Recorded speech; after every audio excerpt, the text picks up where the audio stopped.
ব্রিক্সে নরেন্দ্র মোদী উপস্থিত থাকছেন না, কি ঘটে গেল? ভারত কি ব্রিক্সকে বয়কট করে দিচ্ছে? চীনের থেকে এবার এভাবেই বদলা নেওয়ার প্রস্তুতি। বাংলাদেশ সাবধান, এবার ব্রিক্সের সম্মেলনে বড় কিছু ঘটতে পারে। अस्सलाम वालेकुम व्यूअर्स, मैं हूं अली मुर्तज़ा और मैं हूं एहसान खान और आप देख रहे हैं हमारा यूट्यूब चैनल एहसान रिएक्शन विद एहसान।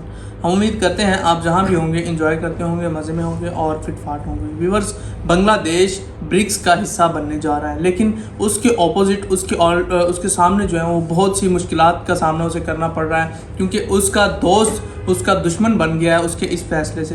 वो नहीं चाहता कि बांग्लादेश ब्रिक्स का हिस्सा बने और एक मुस्लिम कंट्री जो है वो अच्छी पार में आ जाए, या साउथ एशियन कंट्री जो है वो उसके सामने एक बड़ी पार बन के उसके सामने खड़ी हो जाए, कोई एक चट्टान बन के मजबूत कंट्री बन के पार बन जाए। फाइनेंशियली पार तो बन ही रहा बांग्लादेश, फ्यूचर की इकोनॉमी पार भी बन रहा है बांग्लादेश। इसीलिए तो जो उसके मेजर बड़े ग्रुप हैं चाइना रशिया, वो चाहती हैं कि बांग्लादेश को ब्रिक्स में लिया जाए।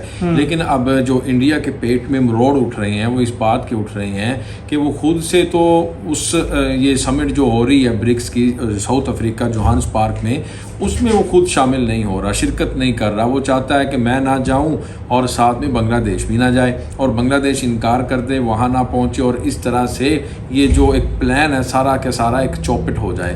और लेकिन बांग्लादेश चाहता है कि मैं ब्रिक्स का हिस्सा बनूं, और उसे साउथ अफ्रीका भी चाहता है, लेना चाहता है। और ना सिर्फ साउथ अफ्रीका बल्कि रशिया, चाइना और दीगर ममालिक की ख्वाहिश है। जी, जो इस ग्रुप का लीडर है वो चाहता है, चाइना जो है वो इस ग्रुप का लीडर है, वो चाहता है कि बांग्लादेश जो है वो इस ग्रुप का हिस्सा बन जाए।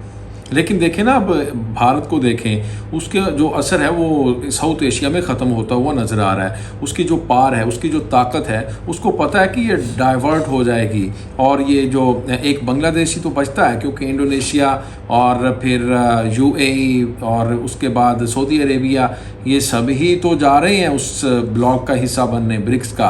और जाहिर बात है फिर पाकिस्तान और फिर फ्यूचर में ये भी जाएगा।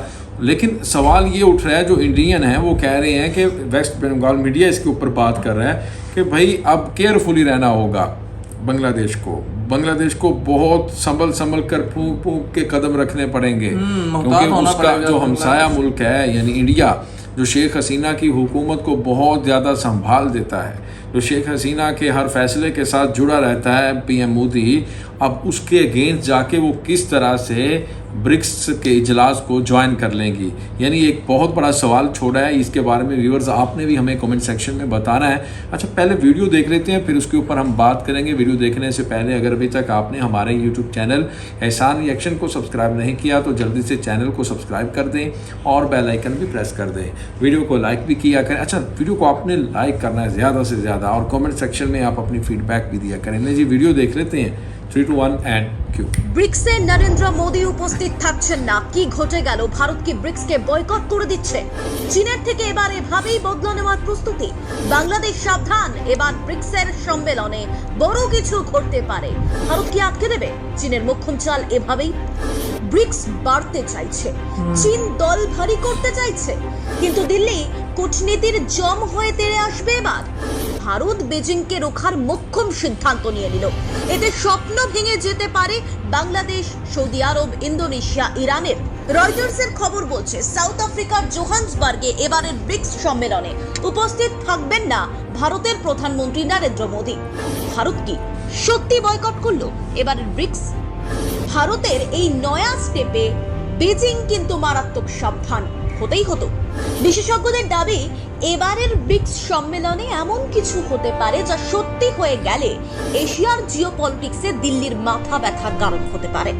রাষ্ট্রপুঞ্জের নিরাপত্তা কাউন্সিলে স্থায়ী সদস্য হওয়ার কবে থেকে চেষ্টা চালাচ্ছে ভারতবর্ষ। এমনকি নরেন্দ্র মোদী নিজে বলেছেন স্থায়ী সদস্য পদ না দেওয়ার তো কোনো কারণ নেই, কিন্তু জিনপিং এবার ঠেলা বুঝবেন অতীতের অপরাধের। চীনই তো ভেটো দিয়ে বারবার ভারতকে স্থায়ী সদস্য হতে দিচ্ছিল না। ভারত টিট ফর ট্যাট নীতি নিল এবারের ব্রিক্সে। শি জিনপিং এবং ভ্লাদিমির পুতিন চাইছেন, মানে চীন এবং রাশিয়া চাইছে ব্রিক্সের সদস্য সংখ্যা আরো বাড়ুক। বর্তমানে ব্রিক্সের মেম্বার হলো চীন, রাশিয়া, ভারত, ব্রাজিল এবং দক্ষিণ আফ্রিকা। ব্রিক্সের সদস্য হতে আগ্রহী আর্জেন্টিনা, ইন্দোনেশিয়া, বাংলাদেশ, সংযুক্ত আরব আমিরাত, সৌদি আরব, আলজেরিয়া এবং ইরান। কিন্তু ভারত এবং ব্রাজিল কিছুতেই চাইছে না এই সংখ্যা এখনই বাড়ুক।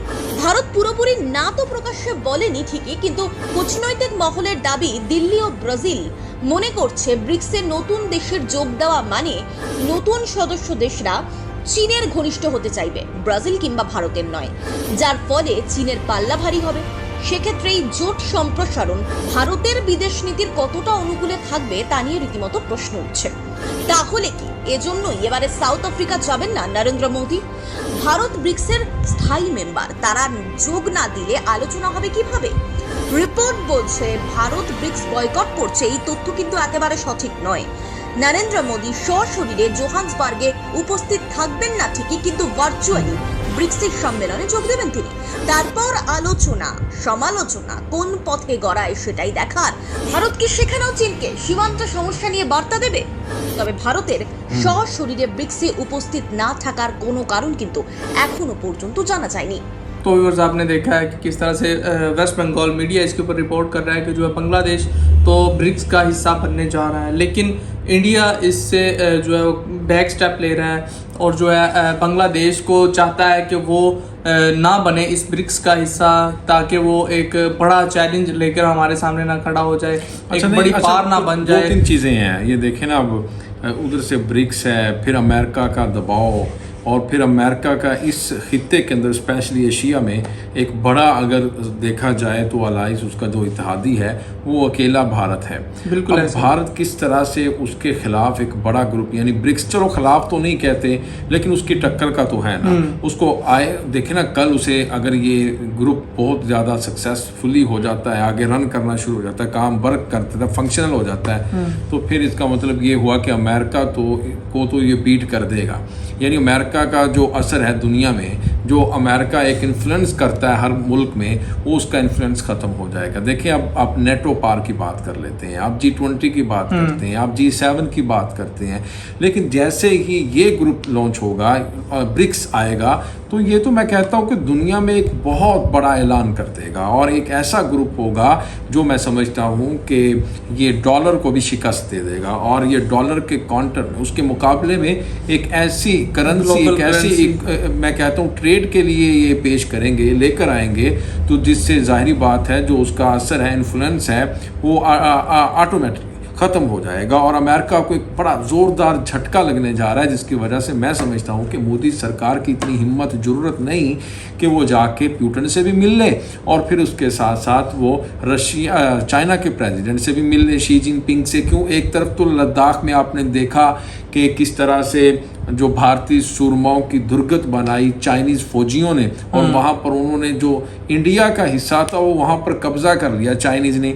अब वो किस मुंह से, अब नेक्स्ट देखें ना, ईयर में इलेक्शन भी आने जा रहे हैं इंडिया में, जी हाँ, तो वो किस मुंह से उनके साथ जाके वहाँ पर बातचीत करेंगे, गले लगाएंगे मोदी जी शी जिनपिंग को, तो फिर अवाम तो हिंदुस्तानी नहीं छोड़ेगी। ये तो खुद फ्लैग ऑपरेशन करके पाकिस्तान में बालाकोट पे जाली ऑपरेशन करके ये वोट लेते हैं। तो ऐसा मेरे ख्याल में इसको पॉलिटिकली भी एक बड़ा डंट पड़ जाएगा अगर मोदी सरकार जाते हैं जोहान्सबर्ग, साउथ अफ्रीका, जो ये ब्रिक्स के इजलास में। मेरे ख्याल में मोदी ये कभी भी गलती नहीं करेगा। और रह गई बात बांग्लादेश की, बांग्लादेश ने अपने फैसले आप खुद करने हैं। कब तक वो इंडिया के साए तले, इंडिया के जोर तले और इंडिया के प्रेशर में आकर वो फैसले करेगा। मेरे ख्याल में शेख हसीना ये इसके ऊपर खुद अपना बड़ा फैसला करने जा रही है। बिल्कुल ऐसा ही है। और इंडिया की एक नहीं सुनने वाली इस वक्त बांग्लादेश और साथ ही साथ जो व्लादिमीर पुतिन है वो भी इस ग्रुप में, इस इजलास में जो है वो शामिल नहीं होंगे, बल्कि उन्होंने कहा है कि मैं वर्चुअली मैं इसमें शमूलियत इख्तियार करूंगा, इसमें शामिल होऊंगा ऑनलाइन वीडियो कॉलिंग के जरिए। नहीं, वो अपने फॉरेन मिनिस्टर को भेज देंगे ना, वजीर खारजा चले जाएंगे, तो जरूरी तो नहीं कोई भी प्रेसिडेंट जाए या प्राइम मिनिस्टर जाए, तो ये तो होता है कि लेकिन उन्होंने कहा है कि वर्चुअली भी मैं ज्वाइन करूंगा इस चीज़ को। तो व्यूअर्स, आपका इस बारे में क्या कहना हो, अपनी फीडबैक जरूर जाए। इंशाल्लाह आपके साथ एक बार फिर नेक्स्ट वीडियो में मुलाकात होगी, तब तक के लिए अल्लाह हाफ़िज़।